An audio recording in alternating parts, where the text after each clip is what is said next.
So let's discuss what the Public Service Loan Forgiveness Program is about in the federal student loan system.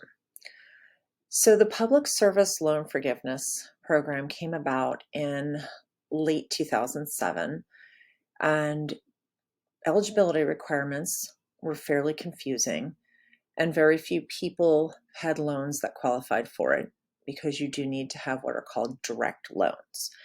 So in the early days of 2020 and through the beginning of COVID, quite a few people started thinking about why more people hadn't qualified for public service loan forgiveness, and it became a huge issue in the news. But let's just go over the requirements now so you have an idea of what qualifications would be necessary to meet the eligibility for public service loan forgiveness. And then we'll talk a little bit more about the other forgiveness programs that are also available.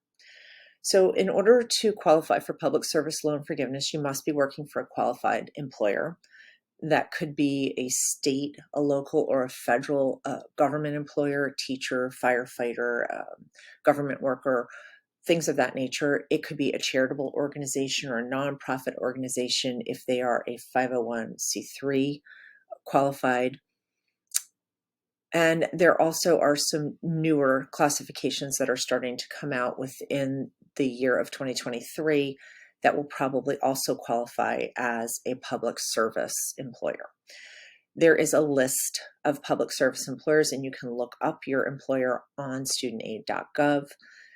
You must be enrolled in an income-driven repayment plan in order to qualify for public service loan forgiveness. There are currently 4 income-driven repayment plans that you can choose from. The income-driven repayment plan, you must make 120 payments in that income-driven repayment plan towards your student loan balance, which equals 10 years of payments.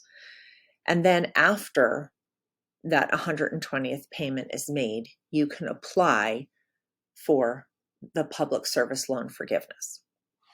All along, you do need to be working for a qualified employer in those 120 payments while you're making those 120 payments.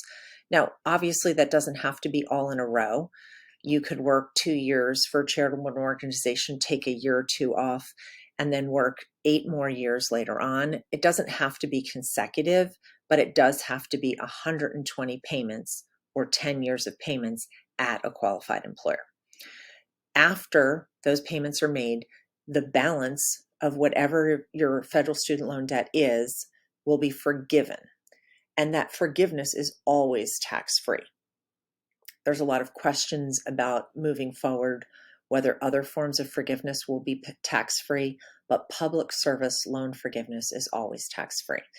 And right now, the U.S. Department of Education is trying to make the qualifications and the requirements for public service loan forgiveness much more streamlined so that they're easier to understand and that more people who could potentially qualify for them will enroll in the program, because it is the best forgiveness program that the federal student loan system has. Now let's talk a little bit about other forgiveness options that also exist. These forgiveness options are more on the line of the public service forgiveness options. Each state does have teacher forgiveness programs. Most of the time, it ranges from about $5,000 to $17,000 worth of forgiveness after working in a specific specialty area for 5 years. Sometimes that specialty area has to be in a disadvantaged school district or a rural school district. Sometimes there's more leniency within the state. It just depends on which state you are in. But each state has their own teacher forgiveness programs that most teachers will qualify for. The government also has other forgiveness programs through the National Institutes of Health and for some other research and funding areas where you can go and work in those capacities for 2, 3, 4, 5 years and get certain portions of your loan forgiven. The military forgiveness programs are much more generous.